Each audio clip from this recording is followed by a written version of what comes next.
My name is Ethan, and at 32 years old, I finally achieved my dream of buying my own home after years of hard work and sacrifice. I always valued my close relationship with my family, especially my younger sister Allison. So when I invited everyone to a barbecue at my new place, I expected celebration, not betrayal. I never imagined my own parents would demand I hand over my house keys to my sister and her husband, or that this family gathering would end with police at my doorstep. Where are you watching from today? Hit like and subscribe if you have ever felt betrayed by family, because this story might hit close to home. I grew up in Portland, Oregon, in what I thought was a typical middle-class family. My dad, Richard, worked as an accountant, and my mom, Diane, was an elementary school teacher. We weren't wealthy, but we never went without necessities. Looking back now, I can see the signs that my sister Allison was always treated differently than me, though as a kid, I just accepted it as normal family dynamics. From an early age, I noticed that Allison seemed to get more attention, more praise, and more latitude with mistakes. When I got a B on a test, my parents would ask why it wasn't an A. When Allison got a C, they celebrated her effort. I remember my 16th birthday when I asked for help buying a used car. My parents told me I needed to save up myself, teaching me about responsibility. I took it to heart and got a job at the local grocery store, working evenings and weekends while maintaining my grades. By contrast, when Allison turned 16 2 years later, my parents surprised her with a car, no strings attached. When I questioned the difference in treatment, my mother simply said, "Your sister needs more support than you do, Ethan. You have always been so independent." That pattern continued throughout our lives. I worked my way through college at Oregon State, juggling classes with 3 part-time jobs. I worked at a coffee shop mornings, at the campus bookstore between classes, and as a security guard on weekend nights. I graduated with minimal student loans and a degree in business with a focus on real estate development. Meanwhile, Allison attended a more expensive private college, fully funded by our parents. She studied art history, changed majors twice, and took 5 years to graduate. I never resented her for this, believing that we all find our paths in different ways. After college, she met James Thompson, the son of a local business owner. They married quickly when Allison was 23, and within a year they had twins, Lucas and Lily. After college, I threw myself into building my career. I started at the bottom of a real estate firm, working 60-hour weeks, learning every aspect of the business.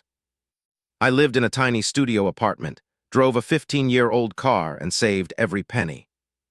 While my friends were traveling and enjoying their 20s, I was focused on building my future. By 27, I had saved enough for a down payment on my first investment property, a small duplex that I fixed up myself on weekends while living in half and renting out the other. I continued this pattern for years, slowly growing my portfolio of properties, living modestly despite increasing success. My parents seemed indifferent to my achievements, while celebrating every small milestone in Allison and James' life. When they bought their first house, a modest 3-bedroom in the suburbs, my parents threw them a housewarming party and bought them new furniture. When I acquired my 5th investment property, my father simply remarked that I should be careful about overextending myself. After 7 years of disciplined saving, careful investing, and countless nights and weekends of hands-on renovation work, I finally had enough for my dream home. It was a beautiful 4-bedroom craftsman-style house in one of Portland's most desirable neighborhoods, with a large yard and plenty of character. At 32, I had achieved what many people work their whole lives for, and I did it entirely on my own. When I closed on the house, I called my parents to share the news. Their response was underwhelming. "That seems like a lot of house for just one person," my mother commented. My father added, "I hope you are not getting in over your head with the mortgage." I brushed off their lackluster reaction, attributing it to their generational caution about debt. Around this same time, things started changing for Allison and James. His family business, which sold specialized manufacturing equipment, was struggling due to overseas competition. James had been working there since college and had recently been promoted to sales director, but the company was losing clients rapidly. There were rumors of layoffs coming, and James was stressed about their financial situation. Allison had stopped working when the twins were born and had recently discovered she was pregnant with their third child.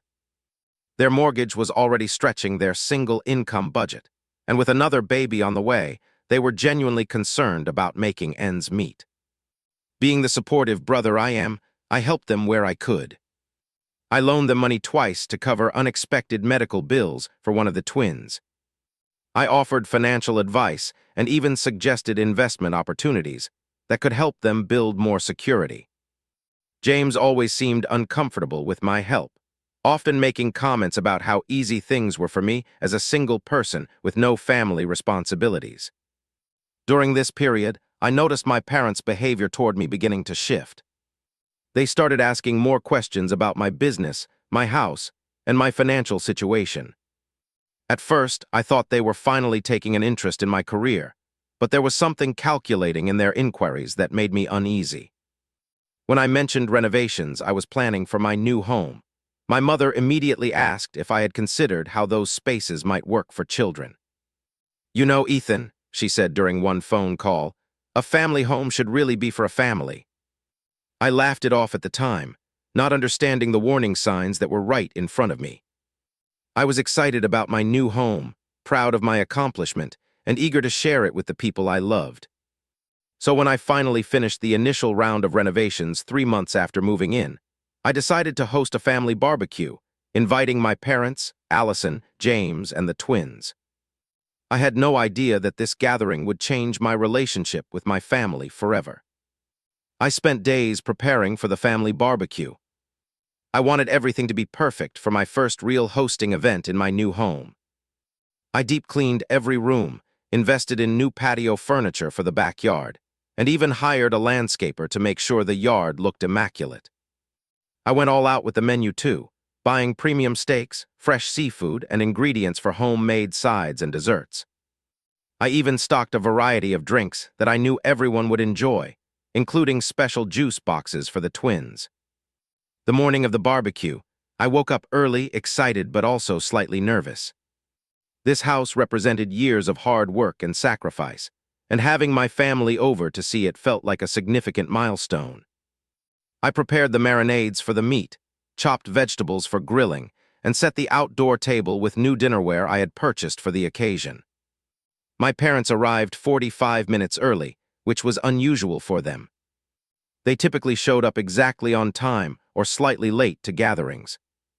"We thought we would come help you set up," my father explained, but I noticed they did not offer to actually do anything once inside.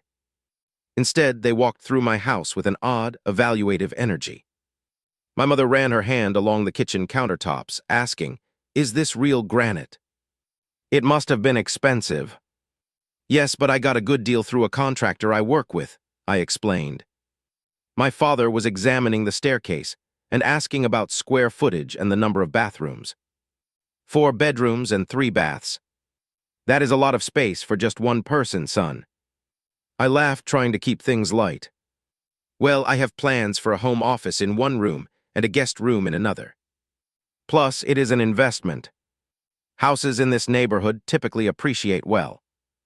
Was all he said in response, making notes in the small notebook he always carried. As I led them on a tour of the upstairs, my mother kept making comments about how certain rooms would be perfect for children. In the largest guest bedroom, she said, "This would make an ideal nursery with that eastern exposure. Babies need morning sunlight."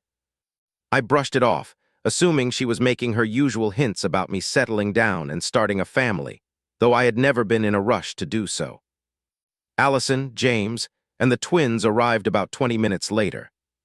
The kids immediately ran into the house, their shoes tracking dirt onto my newly cleaned floors. Allison made a half-hearted attempt to call them back. "Kids, please be careful in Uncle Ethan's new house," she said, but made no real effort to supervise them. James greeted me with a firm handshake that felt more competitive than friendly. "Nice place you got here," he said, his eyes scanning the entryway and living room. "Must be nice to have this much space all to yourself." There was an edge to his voice that immediately put me on guard, but I tried to be a gracious host. "Thanks, let me show you around." As we walked through the house, I could not help but notice James pulling out his phone and taking photos of different rooms. At one point, I caught him actually measuring the width of the hallway with his arms, mumbling something about whether the twins' bunk beds would fit. When I showed them the kitchen, my sister looked at the spacious layout and high-end appliances and sighed dramatically. "Our kitchen is so cramped with the kids. We can barely all sit at the table together," she said. "And with another baby coming, I just do not know how we will manage." I felt a pang of sympathy for her situation, but also noticed she was not really complimenting or showing interest in my achievement. Every comment seemed to loop back to her family's needs. While I was setting up the grill in the backyard, I overheard my parents talking with Allison and James in hushed tones on the patio. They fell silent when I approached, which struck me as odd. My mother quickly changed the subject to the weather, and my father asked pointed questions about my mortgage terms. "Is it a 30-year fixed? What interest rate did you lock in? How much equity do you already have?" His questions felt less like casual interest and more like he was conducting an audit. "Dad, I am not sure we need to get into all the financial details right now," I said, trying to keep my tone light. "This is supposed to be a celebration." "Just curious about your financial planning," he replied. "It is always good to be thinking ahead." While I was grilling the steaks, I could see through the kitchen window that the twins were running wild throughout the house. They were jumping on furniture, pulling books off shelves, and at one point, I saw Lucas drawing on the wall with what looked like a marker. Allison and James were in the kitchen with my parents, making no effort to monitor their children's behavior. When I came in with a platter of grilled meat, I noticed a small statue I had brought back from a business trip to San Francisco had been broken, its pieces swept hastily under the sofa. No one mentioned it or apologized. "The kids need space to play," Allison said defensively when she caught me looking at the mess they had made in the living room. "You cannot expect them to sit still." "Of course not," I replied, "but maybe we should keep an eye on them so they do not damage anything." "It is just stuff, Ethan," she dismissed. "Family is more important than things." During dinner on the patio, the conversation kept circling back to Allison and James's housing situation. My mother mentioned at least 3 times how cramped their house was for a growing family, while my father kept emphasizing how important space was for child development. "Children need room to grow," he said, looking pointedly at me. "A big yard like this would be ideal for active kids." "Well, I hope to have a family someday," I replied, "which is one reason I bought a house with room to grow into." "But that could be years away," my mother interjected. Meanwhile, Allison and James need more space now. The comment hung in the air awkwardly, and I noticed a meaningful glance pass between my parents. An uneasy feeling began growing in my stomach, but I tried to ignore it. Surely they were not implying what it sounded like. As we finished eating, the twins became increasingly rowdy, throwing food and interrupting conversations. When I gently suggested that maybe they should settle down, my sister bristled. "They are just being kids, Ethan. You would understand if you had children of your own. This house is wasted on someone who does not appreciate what a family needs." There was a moment of tense silence following her comment. I looked around at their faces and suddenly realized they were all watching me with expectant expressions. Something was definitely off, and I was starting to suspect this was not just a casual family barbecue after all. After dessert was served, my father cleared his throat loudly, the way he always did before making an important announcement. He glanced at my mother, who nodded slightly, then turned to address me directly. "Ethan, we need to discuss something important as a family," he began, his tone serious. "Your mother and I have been talking with Allison and James about their situation, and we think we have come up with a solution that will help everyone." I took a sip of my beer, waiting for him to continue, not yet grasping what was coming. "We believe," he continued, folding his hands on the table, "that the most sensible thing would be for you to give this house to your sister and her family." I nearly choked on my drink. "Excuse me." "Now hear us out," my mother jumped in. her voice taking on that persuasive tone she had used throughout my childhood when trying to convince me to give up a toy to my sister. Allison has the twins and another baby on the way. Their house is much too small, and with James's job situation being uncertain, they cannot afford to upgrade. Meanwhile, my father continued as if this was the most reasonable conversation in the world. You are single, you have a successful business, and you can easily find another place to live. This house is really too big for just one person anyway. I looked at them in disbelief, certain this must be some kind of bizarre joke. But the serious expressions on their faces confirmed they were completely sincere. You want me to just give them my house? The house I worked for 7 years to afford. The house that represents everything I have sacrificed and worked for. My voice was rising despite my effort to stay calm. Not give exactly, James interjected, speaking as if he had rehearsed this. We were thinking more like a family transfer. We could take over your mortgage payments. But we would need to refinance, Allison added quickly. Our income would not qualify for the current payment amount. I stared at them, dumbfounded. So you want me to give you my house and take a financial hit on the mortgage I qualified for? The mortgage based on my income and credit score. It is about family priorities, Ethan, my mother said reproachfully. Your sister needs this house more than you do. I looked at Allison, who was avoiding my gaze. How long have you all been planning this? I asked, a sick feeling forming in my stomach. We started discussing it when you first mentioned buying this place, my father admitted casually. But it became more urgent when Allison found out about the new baby. We have been working out the details for the past few weeks. The revelation hit me like a physical blow.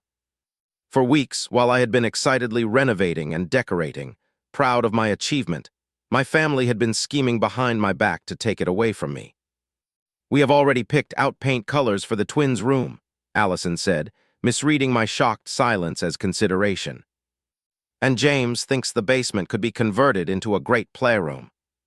I looked at James, who nodded eagerly. That back bedroom would make a perfect nursery for the new baby. And we were thinking of knocking out that wall between the kitchen and dining room to create more of an open concept. They were already planning renovations to my house. My house that I had closed on just 3 months ago. My house that represented years of sacrifice and hard work. This is insane, I finally managed to say. You cannot seriously expect me to just hand over my house to you. We thought you would be more understanding, my mother said, her voice taking on that disappointed tone I had heard so often growing up. After all, family comes first, and Allison really needs this. What about what I need? I asked incredulously. What about the fact that I worked my ass off for this place? Language, Ethan, my father reprimanded as if I was still a child. We know you worked hard, but you need to think about the bigger picture here. Your sister has 3 children to consider. 2 children and 1 on the way, I corrected automatically, still trying to process the audacity of what they were proposing. Same difference, my father waved dismissively. The point is, they need the space more than you do. And what exactly am I supposed to do? Where would I live? I asked, still struggling to believe this conversation was actually happening. Well, my mother said, brightening as if offering a generous compromise, we thought you could stay in the basement apartment until you find a new place. That way you could help with the twins occasionally. I stared at her in disbelief. You want me to give them my house and then live in my own basement as their babysitter? It would only be temporary, Allison assured me, though the look she exchanged with James suggested they had other ideas. Just until you find somewhere else.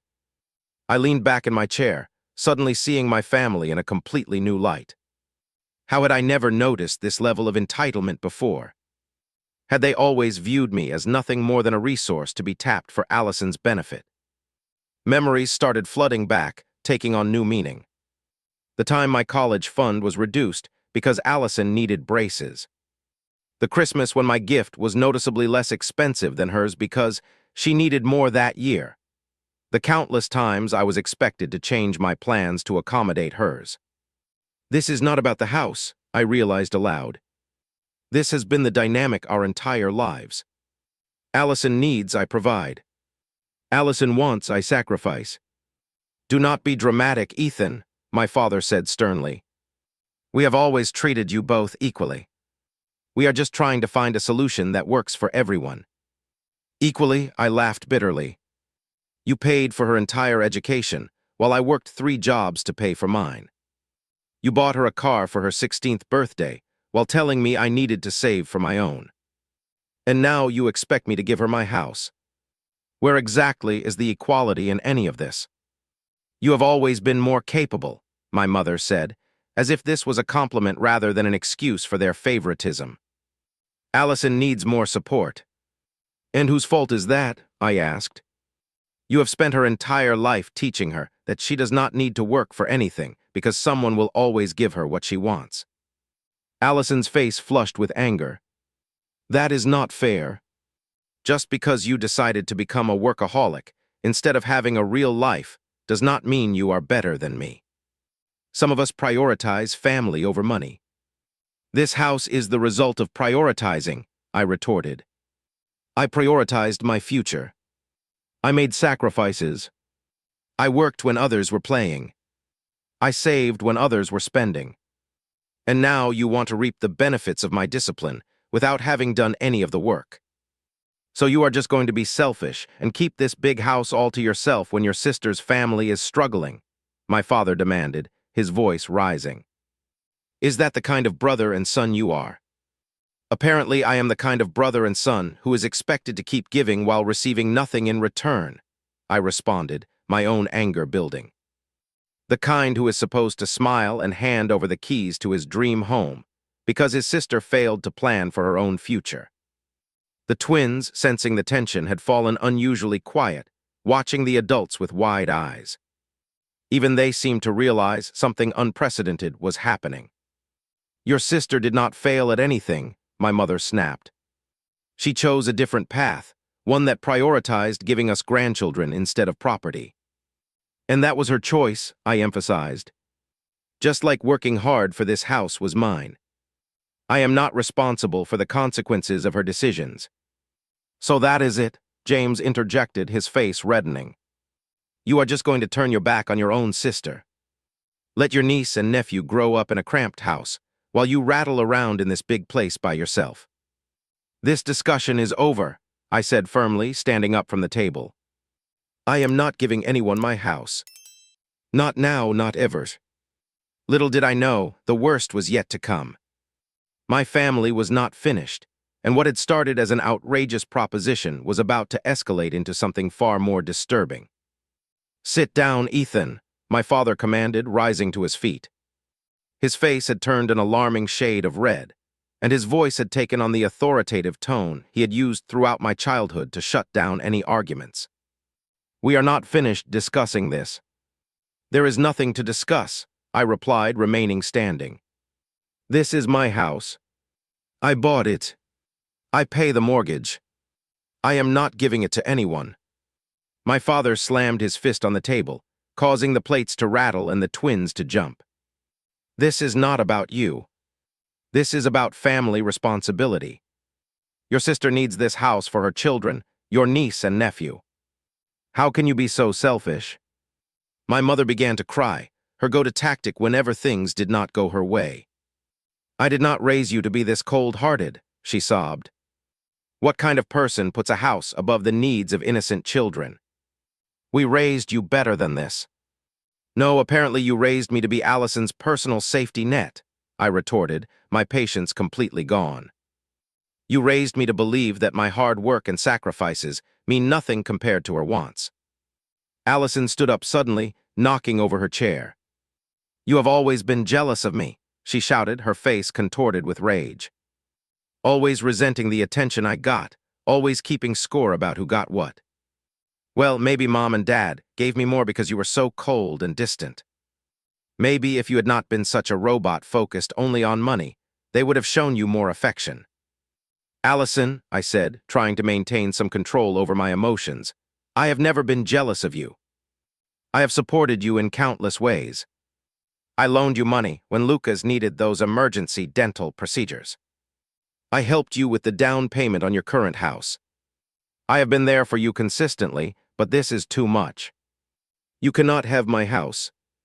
Of course, James jumped in, his voice dripping with sarcasm. The great Ethan, so generous with his scraps. You think throwing a few dollars our way, when we are in trouble, makes you some kind of hero.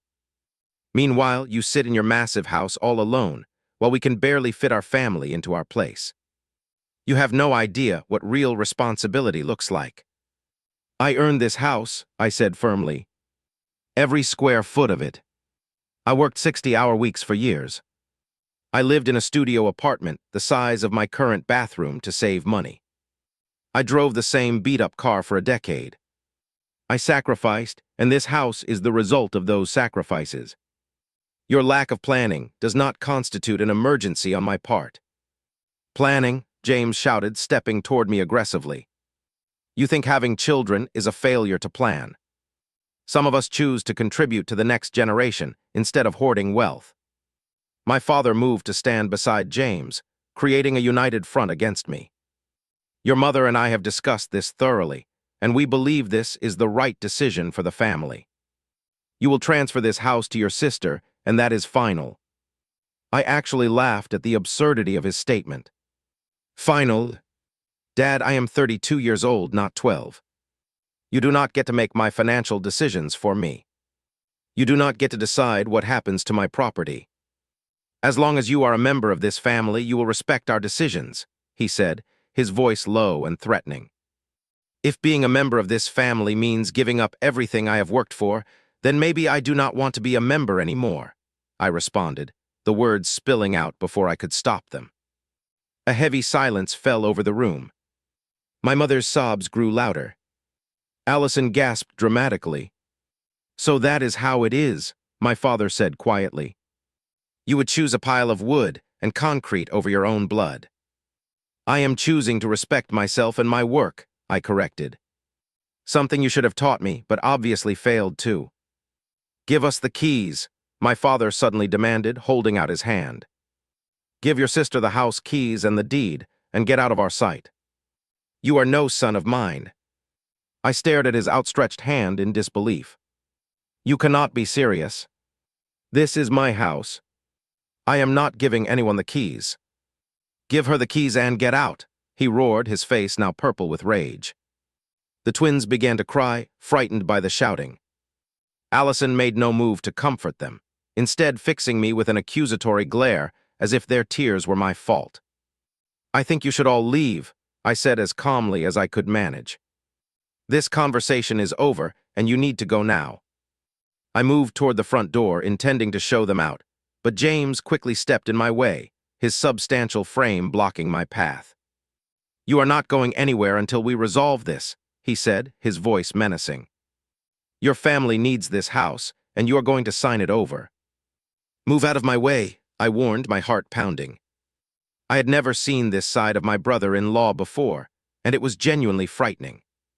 Or what? He taunted, taking a step closer to me. What are you going to do, Ethan? Call the cops on your own family. My father moved to stand beside James, effectively trapping me against the wall. Be reasonable, son. This can end one of two ways. You can do the right thing for your sister, or you can lose your family forever. Is this house really worth that? I tried to step around them, but James grabbed my arm roughly. Answer your father, he demanded. Let go of me, I said, trying to pull away. You are hurting me. James, careful, my mother cautioned, though she made no move to intervene. We do not want things to get physical. Too late for that, I said, finally wrenching my arm free. He just assaulted me in my own home. All of you need to leave now, or I really will call the police. You would not dare, my father scoffed. Calling the police on your own family. Even you are not that cold. I pulled my phone from my pocket.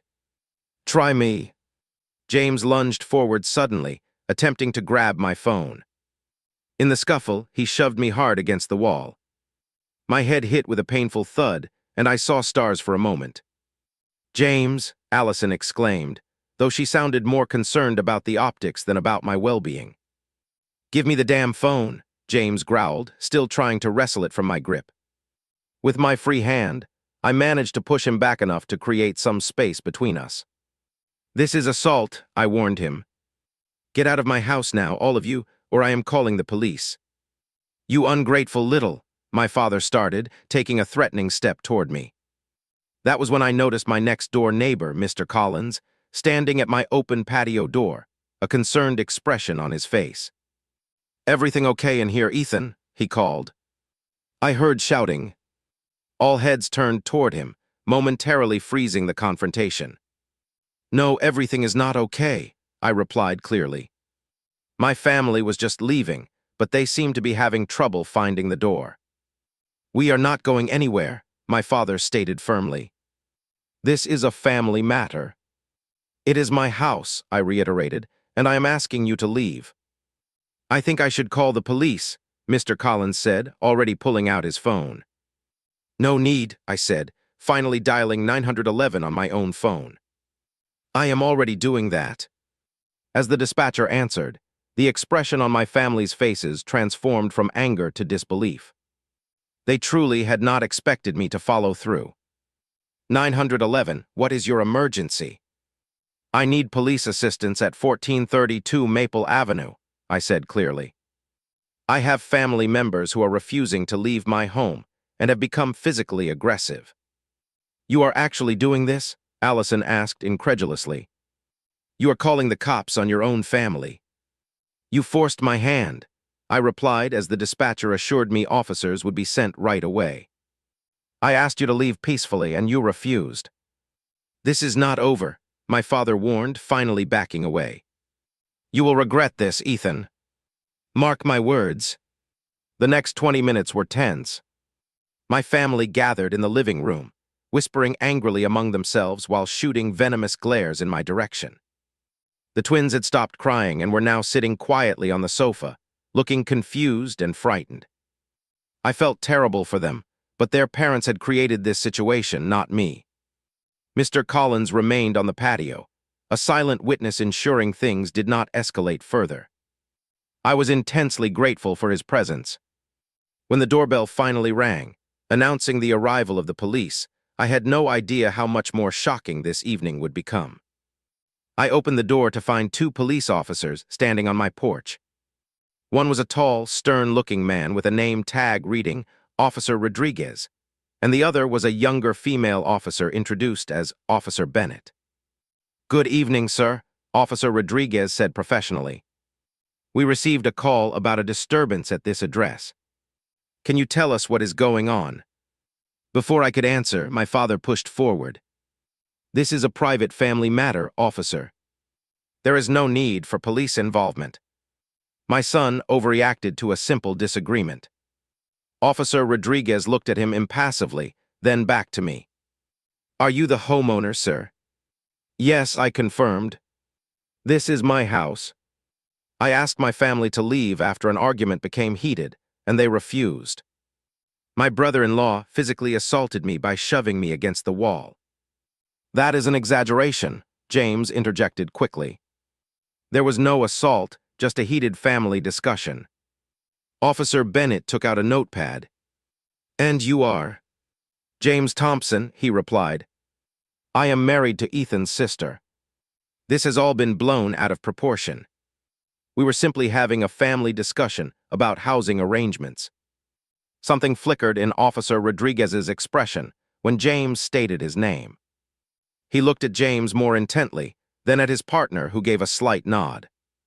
"Mr. Thompson," Officer Rodriguez said carefully, "could I see some identification, please?" James looked confused but pulled out his wallet and handed over his driver's license. Officer Rodriguez examined it, then spoke quietly into his radio, stepping slightly away from the group. My family exchanged nervous glances as the officer returned. "Mr. Thompson, could you step outside with me for a moment?" Officer Rodriguez requested, his tone now decidedly cooler. "Why? I have not done anything wrong," James protested. "It is just a routine matter," the officer assured him, though something in his demeanor had definitely changed. Reluctantly, James followed Officer Rodriguez onto the porch. Through the window, I could see them engaged in what appeared to be a serious conversation. James's posture became increasingly defensive, his gestures more agitated. Officer Bennett remained inside with us, keeping a careful eye on the situation. "Sir," she addressed me, "could you explain exactly what happened here tonight?" I took a deep breath and summarized the evening's events. My family came for a barbecue. During dinner, they informed me that they expect me to give my house to my sister and her husband. When I refused, the situation escalated. My father demanded I hand over the keys. My brother-in-law blocked me from leaving the room and then physically assaulted me when I tried to call for help. "That is not what happened," Allison cried out. "Ethan is twisting everything. We were just trying to discuss a family matter, and he overreacted." "A family matter that involved demanding he give you his house," Officer Bennett clarified, her eyebrow raising slightly. "He has more than he needs, and we have children to think about," my mother interjected, as if this explained everything. Officer Bennett's expression remained professionally neutral, but I could see a flash of disbelief in her eyes. At that moment, Officer Rodriguez re-entered with James, whose face had gone ashen. The atmosphere in the room immediately shifted. "I need to speak with Mr. Wilson alone for a moment," Officer Rodriguez said, gesturing for me to follow him to the kitchen. Once we were out of earshot, he turned to me with a grave expression. "Mr. Wilson, are you aware that your brother-in-law, James Thompson, is currently under investigation for investment fraud?" The question hit me like a physical blow. "What? No, I had no idea." Officer Rodriguez nodded, as if this confirmed something for him. "Mr. Thompson has been running what appears to be a Ponzi scheme through his family's business for the past 2 years. We have been building a case against him for several months. His assets are likely to be frozen soon, and he is facing potential arrest within the week." My mind raced to connect the dots. So their sudden interest in my house may be an attempt to secure assets that cannot be seized, Officer Rodriguez finished for me. Transferring property to family members is a common tactic in these situations. If the house were in your sister's name only, it might be protected from creditors seeking restitution. The realization was staggering. This wasn't just about my family's usual favoritism toward Allison. This was about using me to shield James from the consequences of his crimes. "Did they know?" "My parents and sister," I asked, my voice barely above a whisper. "I cannot say for certain," Officer Rodriguez replied carefully. "But given the timing and the urgency of their demand, I would consider it likely that at least your sister is aware of the situation."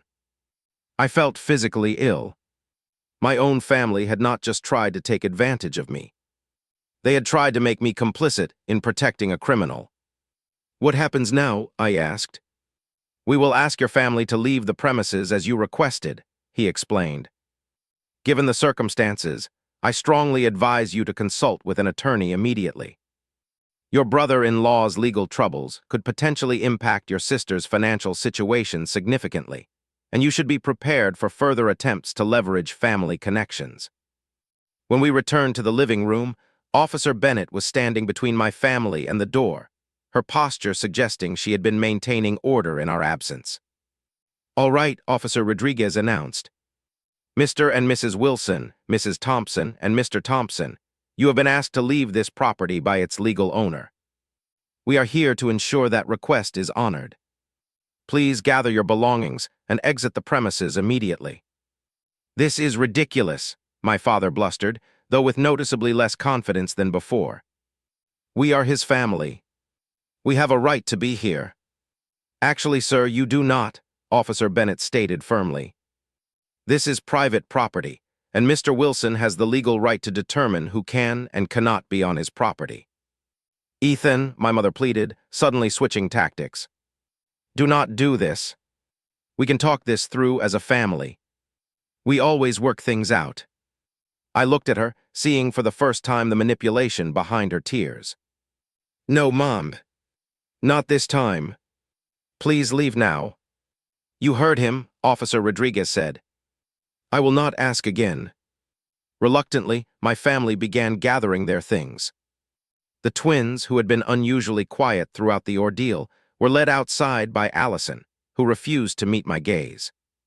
My parents followed, my mother still sniffling dramatically, my father rigid with anger. James was the last to leave, and as he passed me, he leaned in and whispered, "This is not over. You will regret crossing me." Officer Rodriguez, who overheard the threat, stepped between us. "That sounds like a threat, Mr. Thompson. I strongly advise against making any further comments of that nature." As they walked to their cars under the watchful eyes of the officers, I noticed several of my neighbors had gathered at the end of my driveway, watching the scene unfold with unconcealed curiosity. Once my family had driven away, Officer Rodriguez turned to me. "Mr. Wilson, given what we know about your brother-in-law's situation, I would like to give you my card. If you experience any further harassment or threats from your family, particularly Mr. Thompson, please contact me directly." "Thank you," I said, taking the card with a shaking hand. "Also," he added in a lower voice, "you might want to consider changing your locks. Just as a precaution." After the officers left, I stood in my doorway for a long time, staring at the empty driveway where my family's cars had been parked. The beautiful house around me, which had represented the culmination of all my hard work, suddenly felt tainted by the evening's events. Mr. Collins approached cautiously from next door. "Ethan, are you okay?" "Not really," I admitted. "But I will be. Thank you for stepping in earlier. I do not know what might have happened if you had not been there." "Any time," he said sincerely. "Listen, I could not help overhearing some of what happened. If you need anything, security system recommendations, witnesses for restraining orders, anything at all, Nancy and I are right next door." His kindness brought unexpected tears to my eyes. "Thank you. That means a lot." As I finally closed and locked my front door, I realized that my family, as I had known it, was gone. But perhaps it had never really existed in the first place, only an illusion I had clung to despite years of evidence to the contrary. I poured myself a strong drink and sat alone in my living room, trying to process the devastating reality that the people I had loved my entire life had not only tried to take everything I had worked for, but had likely been willing to make me an unwitting accomplice to fraud in the process. The house suddenly felt very empty, but I reminded myself that it was mine. Every nail, every floorboard, every shingle represented my hard work, my discipline, my sacrifices. And no one had the right to take that away from me, not even family. Especially not family. The days following the confrontation were a blur of anxiety and disbelief. I kept expecting to wake up and discover it had all been a terrible nightmare. But each morning, I woke to a barrage of missed calls, angry voicemails, and accusatory text messages from my family. "You have destroyed this family," my mother's tearful message claimed. "I always knew you were selfish, but this takes it to a new level," my father stated in his. Allison's messages were even worse, fluctuating between rage and emotional manipulation. "My children will grow up knowing their uncle chose a house over them. I hope you are proud of yourself." I blocked their numbers after the third day, unable to bear the constant assault. But the harassment did not stop there. They began reaching out to extended family members, spinning a distorted version of events that painted me as the villain. Cousins I had not spoken to in years called to express their disappointment in me. My father's brother emailed a lengthy lecture about family loyalty. The psychological toll was immense. I found myself unable to sleep, jumping at every sound, constantly checking my security system. I lost my appetite and could not focus on work. My thriving real estate business began to suffer as I missed meetings and failed to return client calls promptly. A week after the incident, I finally followed Officer Rodriguez's advice and consulted an attorney. Sarah Daniels specialized in family law and had extensive experience with restraining orders and property disputes. Her office was a calm oasis of professionalism amid the chaos my life had become. "Based on what you have told me," she said after listening to my full account, "we have grounds for a restraining order against your entire immediate family. The physical altercation with your brother-in-law, combined with the ongoing harassment, and their clear intent regarding your property establishes a pattern of behavior that any judge would find concerning. I nodded, feeling both relieved and deeply sad that it had come to this. What about their claims regarding the house? Is there any legal basis for what they were trying to do? Sarah shook her head firmly. Absolutely none. A house cannot be forcibly transferred from one adult to another outside very specific legal proceedings like eminent domain, and certainly not based on a family's subjective assessment of who needs it more. The fact that they were pressuring you to do this suggests they knew there was no legal avenue to achieve their goal. As we were discussing the restraining order paperwork, Sarah's assistant knocked and entered with a newspaper. I thought you should see this, given your current case, she said, handing it to Sarah. The headline read, Local business executive arrested in multi-million-dollar fraud scheme. Below it was a photo of James being led out of his office in handcuffs. Is this your brother-in-law? Sarah asked, showing me the paper. I nodded, my suspicions confirmed at last. The officer mentioned he was under investigation, but I had no idea it was this serious. According to the article, James had been using his position at his family's company to operate a sophisticated investment scheme, promising clients huge returns that were actually paid using money from new investors. The scheme had collapsed when several large investors attempted to withdraw their funds simultaneously. The article estimated that over 50 people had lost their life savings, totaling more than $3 million. This adds another dimension to your case, Sarah observed. It strongly suggests your family's sudden interest in your house was directly related to your brother-in-law's legal problems. They may have been attempting to shield assets from seizure, which could potentially make you an accessory to fraud had you agreed. The realization made me physically ill. My own family tried to make me complicit in a crime. It appears that way, Sarah agreed solemnly, which makes the restraining order even more necessary. The hearing for the restraining order was scheduled for the following week. In the meantime, Sarah advised me to document every attempt at contact from my family, to change my locks, and to consider installing security cameras if I had not already done so. I followed her advice, spending a small fortune on a comprehensive security system that included cameras covering every approach to my house. I also took a week off work to focus on my mental health, which had deteriorated significantly. During that week, I discovered that my parents had begun telling neighbors and community members that I was experiencing mental health issues and that they were concerned about my ability to make sound decisions. This was clearly an attempt to undermine my credibility and possibly lay groundwork for challenging my competence. The day before the restraining order hearing, I received an anonymous envelope in my mailbox. Inside were copies of documents that appeared to be draft papers for transferring ownership of my house, dated 2 months earlier, along with printed emails between my parents, Allison, and James discussing their plan in detail.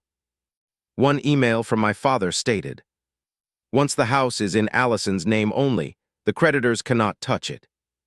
We just need to convince Ethan it is his idea." Appeal to his sense of family obligation. Another from James read, "We need to move quickly. The auditors are asking questions, and I cannot hold them off much longer.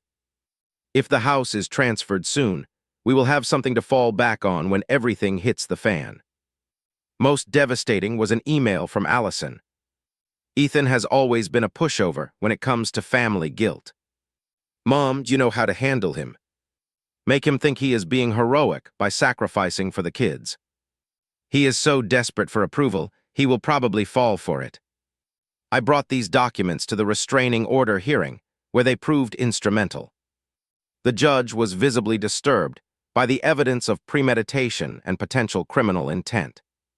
"This goes beyond a family disagreement," Judge Wilson stated after reviewing the evidence. "There appears to be a coordinated effort to coerce Mr. Wilson into a property transfer that could have legal implications related to an ongoing fraud case. The restraining order is granted, effective immediately." My parents, Allison and James, who had been released on bail pending trial, were ordered to maintain at least 500 feet of distance from me, my home, and my workplace. They were prohibited from contacting me directly or indirectly through third parties. The order would remain in effect for 1 year, after which it could be renewed if necessary. As we left the courthouse, I caught sight of my family on the opposite side of the parking lot. My mother was crying dramatically while my father comforted her. Allison was on her phone, likely sharing the news with whoever was part of their support network. James stood apart from them, his expression dark and threatening. "Do not engage," Sarah advised, noticing my gaze. "The restraining order is now in effect. Let's get you home safely." The victory felt hollow. I had won the legal battle, but lost my entire family in the process. Or perhaps more accurately, I had finally recognized the truth about my family that had been there all along. In the months that followed, James's trial became a local sensation. The details that emerged were even worse than initially reported. He had defrauded elderly clients, community organizations, even his own relatives. Several victims testified about losing their retirement funds or their children's college savings. The total fraud amount eventually climbed to nearly $5 million. Through mutual acquaintances, I learned that Allison had claimed complete ignorance of her husband's activities, portraying herself as another victim. My parents supported this narrative, though the emails I had discovered suggested otherwise. They had moved Allison and the twins into their home after James's arrest, and were reportedly telling anyone who would listen that I had abandoned my sister in her time of need. The final insult came when I discovered they had attempted to file a civil suit claiming partial ownership of my house based on verbal agreements and family understanding. The suit was quickly dismissed, but the audacity of it left me reeling. Through it all, I struggled to rebuild my life and my business. The emotional toll had affected my work performance, and several clients had taken their business elsewhere during my period of distraction. My reputation in the local real estate community had suffered from rumors my family had spread about my mental stability. But slowly, I began to heal. I found a therapist who specialized in family trauma, Dr. Marshall, who helped me understand that what I had experienced was not just a single betrayal, but a lifetime of systematic manipulation and emotional abuse. "The favoritism you experienced growing up was not incidental," he explained during one particularly insightful session. "It was a deliberate family dynamic that trained you to prioritize your sister's needs above your own. That kind of conditioning does not happen by accident." Working with him, I began to recognize patterns in my relationships outside my family as well. I had a tendency to befriend people who took advantage of my generosity, dated women who expected constant sacrifice on my part, and accepted business partnerships that benefited others at my expense. "You were taught that your value lies in what you can provide to others," Dr. Marshall observed. "Now you get to unlearn that lesson and discover your inherent worth." It was a painful process, excavating these deeply ingrained beliefs and replacing them with healthier ones. But with each session, I felt stronger, more centered, more capable of establishing and maintaining appropriate boundaries. "Family is supposed to be your safe harbor," I told Dr. Marshall during our 6th month of therapy. "But mine was the storm I needed protection from." "And now you are building your own harbor," he replied with an approving nod. "Brick by brick, boundary by boundary." By the time James was sentenced to 12 years in prison for fraud, money laundering, and tax evasion, I had begun to reconstruct my life on my own terms. The house that had been the catalyst for so much conflict had become truly mine in a way it had not been before, purged of the shadow of family obligation, and filled instead with genuine connections and hard-earned peace. 6 months after the restraining order was granted, my house finally began to feel like the sanctuary I had always envisioned, rather than the battlefield it had become. I had completely redesigned several rooms, erasing the memories of that horrible family gathering and replacing them with spaces that reflected my personality and interests. The formal dining room where the confrontation had occurred was transformed into a comfortable library with floor-to-ceiling bookshelves and a reading nook overlooking the garden. The guest bedroom my mother had designated as the perfect nursery became my home office, filled with natural light and inspiring design elements. These physical changes mirrored the internal transformations I was experiencing. With Dr. Marshall's guidance, I had begun to dismantle the unhealthy belief systems instilled by my family and replace them with more balanced perspectives on relationships, obligation, and self-worth. The hardest part of healing from family trauma, Dr. Marshall told me, is recognizing that the people who were supposed to love you unconditionally actually placed very specific conditions on that love. Accepting that reality without letting it define your worth is the challenge. It was a challenge I faced daily, but I was making progress. The anxiety attacks that had plagued me in the immediate aftermath of the confrontation had subsided. I was sleeping better, eating regularly again, and had rebuilt my focus at work. My real estate business was recovering, with several new clients and promising investment opportunities on the horizon. Perhaps most significantly, I had formed deeper connections with people outside my biological family. My next-door neighbors, the Collins, had become true friends, inviting me for dinner regularly and checking in on me during difficult days.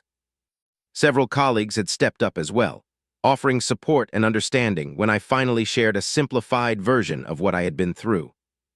Family is not just about blood, Mrs. Collins told me one evening as we sat on her patio sharing a bottle of wine. It is about who shows up for you, who respects your boundaries, who celebrates your successes without jealousy and supports you through failures without judgment. She and her husband had become the parental figures I had never truly had, offering wisdom and affection without the manipulation or conditions I had grown up with. Their genuine care helped heal some of the deepest wounds inflicted by my biological parents' betrayal. I also found unexpected community through a support group for adults estranged from toxic family members. Hearing others' stories helped me realize I was not alone in my experience and validated my decision to maintain the boundaries I had established. Cutting contact with family is often portrayed as the ultimate failure or betrayal, said Miguel, a regular member of the group. But sometimes it is the healthiest choice you can make, not just for yourself, but for breaking generational patterns of dysfunction. The restraining order had successfully kept my family away physically, though I occasionally heard reports through mutual connections. James was serving his sentence at a minimum security facility. Allison had filed for divorce and was living permanently with my parents, who had apparently taken out a second mortgage on their home to help cover her expenses. The twins were struggling with the absence of their father and the dramatic change in their circumstances. I felt genuine sympathy for the children, who were innocent victims of their parents' choices. After much reflection and discussion with Dr. Marshall, I established a college fund for them through a neutral third-party trustee. They would never know the money came from me unless they asked after turning 18, but it gave me peace of mind knowing I had provided for them without re-establishing toxic connections with their mother or grandparents. About 8 months after the restraining order was issued, my mother attempted to contact me by showing up at my office. My assistant, who knew the situation, immediately alerted me to her presence in the reception area. "She says she just wants 5 minutes," my assistant whispered after closing my office door. "She looks upset." I took a deep breath, feeling the old anxiety surge through me, but also recognizing my own strength in facing this moment. "Tell her that I cannot see her, and that she is violating a legal restraining order by being here. If she does not leave immediately, we will call the police." It was the first test of my newly established boundaries, and though it was painful, I held firm. My mother left after being reminded of the legal consequences, but she deposited a letter with my assistant on her way out. I debated whether to read it, finally deciding to open it with Dr. Marshall present during our next session as a way to process whatever manipulation it might contain. The letter was predictably self-serving, containing no genuine apology for the attempted theft of my house or the subsequent harassment, only expressions of how much she was suffering without access to me. She portrayed herself as a victim of circumstances, caught between her husband's decisions and her daughter's needs. "Notice what is missing," Dr. Marshall said after I finished reading it aloud. "There is no acknowledgement of your feelings, no recognition of the harm caused to you, and no accountability for her actions. It is all about her pain, her needs, her desires. I nodded, feeling a strange sense of clarity, rather than the guilt or confusion such a letter would have provoked in the past. She is still trying to manipulate me. Even now, she cannot see me as a person with valid feelings and boundaries. That is right, he affirmed. And recognizing that manipulation without being pulled in by it represents enormous growth on your part. I decided not to respond to the letter, maintaining the boundary the restraining order provided. It was one of the hardest decisions I had ever made, but also one of the healthiest.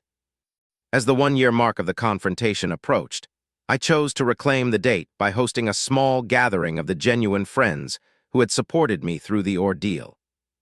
It was the first real party I had hosted since the disastrous family barbecue, and it felt like an important step in making the house truly mine again. The evening was filled with laughter, good food, and authentic connections, a stark contrast to the tension and manipulation of the previous gathering in the same space. As I looked around at the people who had chosen to be in my life, and whom I had chosen in return, I felt a profound sense of peace and belonging that I had never experienced with my biological family. To chosen family, I proposed as a toast, raising my glass, and to the freedom that comes from building relationships on mutual respect rather than obligation.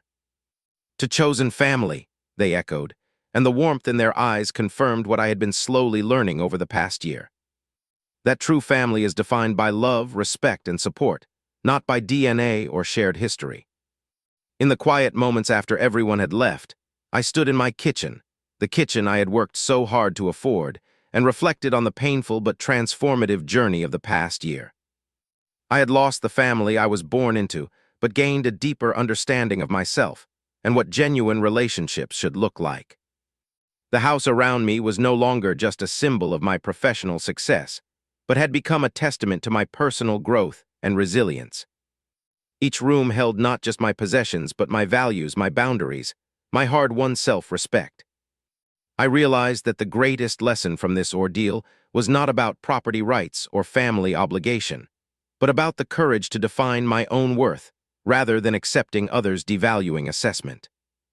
I had learned that standing up for myself was not selfish but necessary, that boundaries were not walls but foundations for healthy relationships, and that sometimes the most loving thing you can do for yourself is to walk away from those who cannot respect your basic dignity. As I prepare to share this story, I want to ask you, have you ever had to establish difficult boundaries with family members? How did you find the strength to prioritize your well-being when others were demanding you sacrifice it for them? Share your experiences in the comments below, and remember to like and subscribe if this story resonated with you. Your support helps me continue sharing these difficult but important personal journeys. Thank you for listening to my story. I hope it helps someone out there feel less alone in their own struggle to build a life on their terms, not on the terms others try to impose. Remember, you have the right to protect what you have worked for, to establish boundaries that safeguard your well-being, and to create a chosen family that truly deserves your loyalty and love.